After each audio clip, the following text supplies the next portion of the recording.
Hi, the topic of discussion today is the digestive system of frogs from the chapter Structural Organization of Animals, Class 11.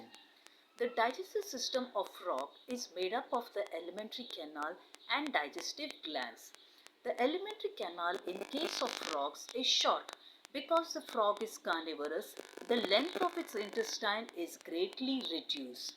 The alimentary canal begins with a mouth that opens into the buccal cavity. The buccal cavity is large and shallow and in turn opens into the pharynx.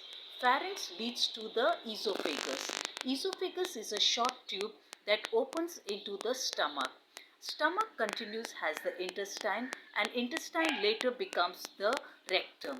Rectum opens into the cloaca that has got a cloacal aperture. Now let us speak about the digestive glands in case of frog. The liver is the main digestive gland in case of frog. It secretes bile which is stored in the gallbladder. Pancreas also produces pancreatic juice which is rich in digestive enzymes. Mechanism of digestion in frogs. The food is captured by the bilobed, soft and fleshy tongue which is attached anteriorly and is free from behind. Once the food reaches the buccal cavity, it is swallowed and it leads into the stomach.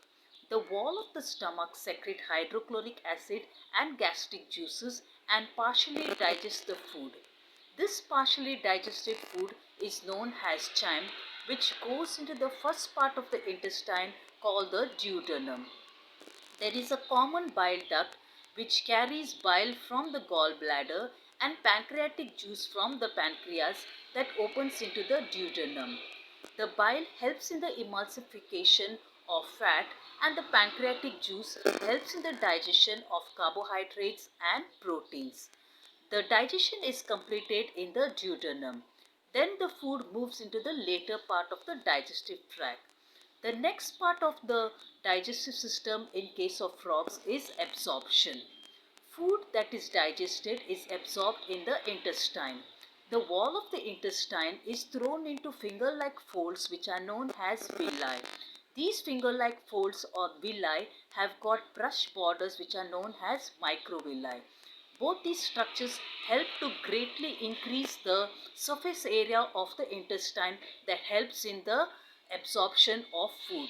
Once the food is absorbed, the undigested food moves into the rectum and the rectum opens into the cloaca and undigested food is thrown out or excreted through the cloacal aperture.